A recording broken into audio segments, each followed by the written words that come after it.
Child Protection Week, of course, draws attention from all sectors of society to come in and try and find solutions to protect the most vulnerable in our society, the youngsters here in South Africa. So the theme for this year, in case you haven't heard it, is Let Us Protect Children during COVID-19 and beyond. So yes, there was a lot of concern around child protection during COVID-19 and the lockdown stages, of course. But what does it actually mean as far as the Constitution and the Children's Act? Are we doing a good enough job? Dr. Shaheda Omar, Clinical Director at the Teddy Bear Clinic, joining us this morning. Dr. Omar, it's always good to have you on the South African Morning. Thank you very much. Crime stats coming out yesterday, and the amount of domestic violence is terrifying, because it doesn't take a statistician to realize that many of that is aimed directly at women and, of course, children. How devastated are you this morning?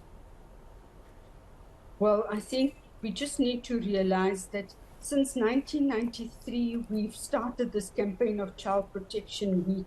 And how much have we achieved, through this period? The reality, unfortunately, is very concerning, very alarming. We continue to see the increased incidence and prevalence of violations, brutalizations, children being murdered, children being hurt, and children continue to suffer, and are not only suffering, but continue to be victims of secondary victimization.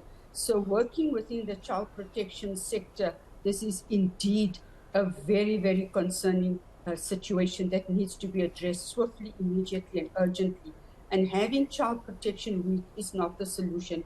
Yes, we certainly need to create awareness around the issue and ensuring that there is a multi-sectoral approach to reaching out to children. However, this is not sufficient because of the challenges we are currently facing.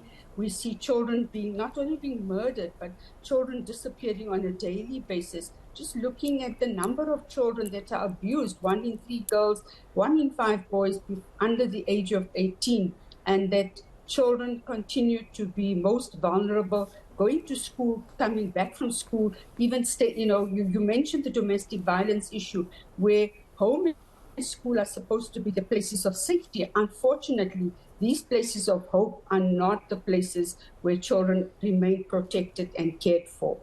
And when we start losing that hope in the places that are supposed to provide it to us as a society, that's where we need to be the most concerned. The problem is, Dr. Omar, is that there's a lot of layers to this, because as of now, we're focusing on the police and how the police need to change what they're doing because of the crime stats being announced by the minister yesterday. And we're asking our viewers this morning what needs to change. You're talking about something that is so incredibly complicated as well, because this is within each person's home. Where do we begin? Is this social development? Is this the police? Is it the Department of Education? It's so multifaceted. Where would you begin? Well, you've highlighted something so pertinent and important. There's co-responsibility, there needs to be collaboration, there needs to be this intersectoral approach to working together, the collective efforts. One cannot work in isolation or in pockets, because there are pockets of excellence, but unfortunately, because of the breakdown in communication, DSD is a key stakeholder, so is SAPS, so is the Department of Education, Criminal Justice, and law enforcement. And therefore, we also need to bring in a very key voice, the voices of children who are actually the targets of victimization. Now, last year, during the the Gender-Based Violence Summit held in November, children's voices were brought to the fore, where children across the country were brought in and were given the opportunity to express their concerns and at the same time to look at the way forward in terms of solutions. The children's recommendation, strong recommendation, that there should be a 7th pillar. The National Strategic Plan looks at 6 pillars. Unfortunately, that 7th pillar was not accepted for various reasons. So we do believe that children have to be brought into this equation. If we want to see certain changes made, we have to put our ears to the ground and listen to the voices of children. So as I start saying goodbye to you, Doctor, as well, we need to let the police obviously do what they can. I know they're going to be appearing before MPs in Parliament today. They'll be held accountable, no doubts, it looks like, for these horrific crime stats. What do we do as a society? What do we do if someone's watching at home? Perhaps they're in a situation like this. Perhaps it's a youngster, sadly, might realize they're in a situation like this. Perhaps it's a loved one who realizes something is not quite right at a family member's home. Is that where we need to start trying to get on top of this? How do we deal with that at home? We can't change the police overnight, but we can change something at home, can't we?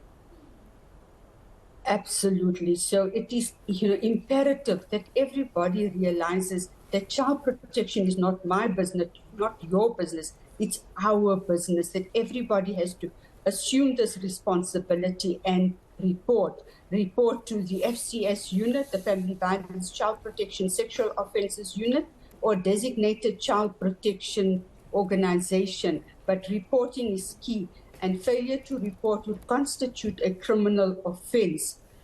Failure to report could result in the death or fatality of a child, provided it's done in good faith. The Children's Act Section 110 specifically refers to the fact that if one has a suspicion, a doubt, or an inkling, one still has to report it. So the most important thing is that we need to create awareness around the legal obligations of reporting and the repercussions of failing to report.